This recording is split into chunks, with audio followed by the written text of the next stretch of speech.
appears what it is here for RG3, and I'm not trying to be callous. Mike Shanahan, as we mentioned, drafted Kirk Cousins in the 4th round, the same year RG3 was drafted. He told NFL Network Kirk Cousins is a franchise quarterback. He'll be a top 10 quarterback in the league, no doubt about it. Your thoughts on that? I like Kirk. I do. I think he's an awesome guy. He's an awesome dude, extremely smart, intelligent, understands defenses, understands what Jay Gruden wants him to do. He's a guy he's one of these kids and one of these players who I feel like when he was 6, his daddy put him on the little league team and was like, son, you're going to play quarterback, and we're going to learn everything about playing the position on and off the field. So I feel like he fits the position from that point. I don't think Kirk handles adversity well. So to be the quarterback of the Washington Redskins, a team that is trying to improve, but historically, just recent history hasn't been good. You can't throw an interception and that snowballs into 4, which snowballs into 2 in the second half the next week. And if you remember last year, Kirk was pulled for Colt McCoy. The game he started that he's credited with a win, Colt McCoy came in and played from the first quarter on because Kirk was injured. So I think we really have to look at these things. Well, he wasn't injured. Actually, Jay Gruden pulled him. You really but then they were both pulled again for RG3, and they went back to him last season. Well, and also, RG3 coming back, listen, that decision has a lot to do with Mr. Snyder. A big part of the door is not shut on Robert has to do with Mr. Snyder. I think there is some fire to the smoke around people inside the building, football people wanting to move him, and the owner not biting on it, the owner not wanting it to happen. Kirk Cousins, I think, is a solid quarterback. He's a quarterback that's going to do his best to do the things that Jay Gruden wants, which is why he was named the starter. He's not the long-term answer for the Washington Redskins. Can he get him through this season? Will he have some up times like the Philadelphia game last year, the Jacksonville game last year? Yes, he'll have games where he explodes, but he'll also have games where he implodes. And if you do those things, if you're not consistent, you can't be a starting quarterback in this league. Which is why I have come to this conclusion a long time ago and said it many times sitting in this chair.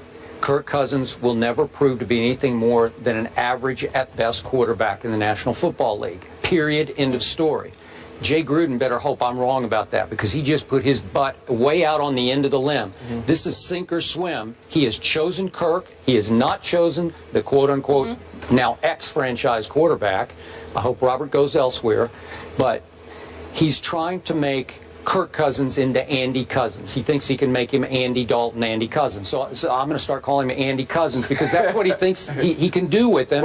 And I don't think Kirk is as good as Andy Dalton is. I think physically he is. I don't know if he has the mental wherewithal that Andy Dalton has, which probably to me isn't exceptional. No, but it's better than it's a little better than Kirk. Okay, so I'm back to Mike Shanahan and that quote. That is Mike Shanahan's pride talking about how Kirk's going to be a franchise quarterback. I reported this at the time. Stephen A. knows the same source that I know, high-ranking Redskin official. We both talked about it. Mike Shanahan, I'll say it again, did not want to draft Robert. He wanted to draft Kirk higher even than they wound up. They felt like they stole him where they got him. But he wanted to go ahead and make Kirk his guy going forward in Washington. And again, they bet the house on Robert, as you know, to move up to the 2nd pick and trade the Rams. You know, all the loot that the Rams got for that. And right now it looks like a big bad mistake because Robert got hurt. But the coaching situation was never positive for Robert. So when your head coach does not want to draft you, he later got on board with it and then bought completely into it and did good things with Robert scheme-wise. But he wanted Kirk Cousins. So now he's standing by his pride, and he's speaking with his heart, saying, oh, he'll be a franchise quarterback, because that's what he was telling Dan Snyder and all the rest of the executives at the time. It's going to be his I told you so moment. Yes, it is. Yeah, that's what he's looking for. Definitely. So. We'll see what happens if he can back that up. But we can't give you the latest on RG3 in Washington without giving you the latest on Tom Brady and Roger Goodell. They were back in court yesterday, and the ruling will come down any day this week. There is no settlement, perhaps any moment. Who will Judge Berman side with? We'll discuss that when we return. Stay here. Disagree with my decision. It happens all the time.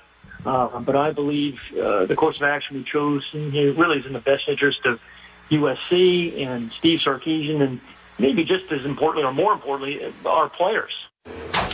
So that was USC Athletic Director Pat Hayden on Trojans Live on ESPN Radio, explaining why he chose not to disband USC head football coach Steve Sarkisian after his embarrassing behavior at the Salute to Troy event on August 22nd. Skip, do you have a problem with the way Pat Hayden handled this situation? Molly, Ryan, yes, I do. Let me just say, more to the point, I'm just not completely comfortable with the way Pat Hayden dealt with a close friend of his and Steve Sarkisian. I've known Pat for a long, long time. Back in the day, I actually covered Pat when he was a quarterback of the Los Angeles Rams out of USC. He's a pretty good quarterback, by the way, for being a pretty little guy. I admire him.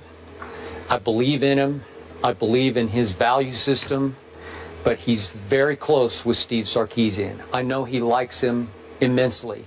Most people who cover him or meet him, I've met him just recently here. I think I met him. You also did? I had dinner with him. Did you? You had dinner with him? Yeah, he was awesome. I was trying to convince him that, hey, I got a son that's a freshman, you know what I mean, going to swing down Louisiana, so. Really? Yeah, interesting. So, I think, so you would send your son to play for him? I think after that meeting, you know, I would, depending on how this shapes up. I mean, people make mistakes. Oh, sure. No, yeah, I got it. So, yeah, I'm cool with that. Okay, so now we're back to what exactly is going on here. If, in fact, Pat Hayden's friend, Steve Sarkisian, has a problem, and I'm not sure exactly how to define it, but if you can define it as a problem, right, then as his friend, Pat Hayden should have exercised more tough love and forced him into a sabbatical, into some sort of rehabilitation situation where he needed to go away and fix his problem, if in fact it runs that deeply. I don't really want to hear Pat say, well, I'm told his counseling started off well. That was the quote yesterday. Right. What does that mean? Counseling started off well. We've made jokes about the old Riley Cooper situation where he was sent away for the weekend. Yeah. Counseling. Well, what counseling? Well, is that what's going on here? Because Pat was in a tough spot. USC's been down a little bit for a while. Now you have a veteran, savvy quarterback in Cody Kessler coming back, and I saw Sarkisian here and likes his chances, man. Yeah. A lot of people like their chances. I'm seeing it all the way up to ranked 4th in the country, but they are a top 10 team, so clearly they have a shot at making the Final Four, the postseason this year. Probably going to win that conference. So do you send away your coach because he has a problem on the eve of what could be a breakthrough season? You'd be back on the national map. It's a tough call. Pat Hayden did what he thought was best for the program, maybe more so than for his friend, Steve Sarkisian. That's my take. Let's also point out this is the first year they're not under the NCAA sanctions anymore. Good point. So Steve Sarkisian, just when I met him, was genuine. He was fun. He was bright. He wasn't behaving the way he behaved there. So I don't know if it's a problem. I've only seen him that one time, and he was fine that night. So for me, I don't know how deep this runs. He came out and said afterwards he didn't have a problem. It was a mix of medication and a mix of alcohol. So I will take him for his word. Well, he actually said he didn't know if he had a problem. Was his response. Okay, so go ahead. So we take him for his word. He doesn't know if he has a problem. He's going to get help. I don't know if Pat Hayden fell victim so much to his love for Steve Sarkisian as he did his love for the USC Trojans. He's a guy that went to school there. Yeah. He played quarterback there. For him to have to live through the Lane Kiffin era and the Lane Kiffin tenure probably killed him inside. It probably did. And we're going into a year, Cody Kessler is a guy who's going to be up for the Heisman. Yeah. This great interception to touchdown ratio. They're finally ranked in the top 10. People are picking them to make the playoffs, playing in the Pac-12, which is going to be extremely tough division this year. If you come out of there, you probably do make the BCS playoffs. And he was faced with the decision. Do I make the decision that maybe puts my team in jeopardy, my school, the place I love, in jeopardy of not accomplishing all these things? Like you said, we are on the eve of accomplishing to help Steve Sarkisian, when I don't know how deep it runs. You know, he talks about the meeting they had and how forceful he was. And I know Steve got my point. I got my point across very sternly and these different things. I don't know if he was worried so much about getting Steve Sarkisian help as he is about the USC Trojans being a good football team, winning early games in the season, and not disrupting that. So for me, I don't think he handled it well from this standpoint. Whether he has a problem or not, the public perception is whatever you have going on was more important than you being able to function at this important event. So if I'm a kid on that team, if I'm a parent of a kid on that team, and I'm trying to explain to him how to behave, how to conduct himself, how to be an adult and be responsible, be accountable, I can't say that Pat Hayden held him to the standard I would want him to be held as a man who's now a mentor, a coach, the safe keeper of my child while I'm away, while he's at that school. So for me, Pat Hayden has to make a different decision for the program. And if the kids are really who's important to you, you set a tone that not only are you going to be held to a high standard, but the people that we put in charge of coaching you, the people we put in charge of recruiting you are going to be held to a higher standard. So now when Steve Sarkisian sits in the kid's home and he talks about his rehabilitation process and the things he's had to do to be the coach of the USC Trojans, part of it is I made a mistake. I was punished sternly and harshly. I accepted it. I'm better now. And if you go through things, I can also help you.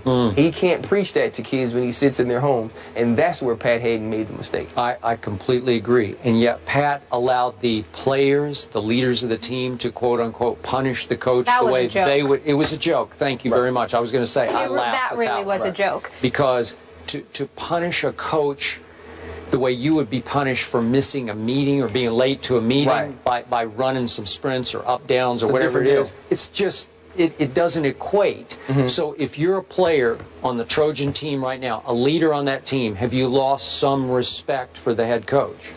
I don't know necessarily if you've lost respect for the head coach, but here's when you lose the respect. Here's when it becomes an issue. If I'm a player, we win a big game on Saturday night. I'm in LA. I go party. I have a couple. I'm walking down the street. I have disorderly conduct. And now it comes time to punish me. Are you going to make me run? Do they punish me by doing up downs?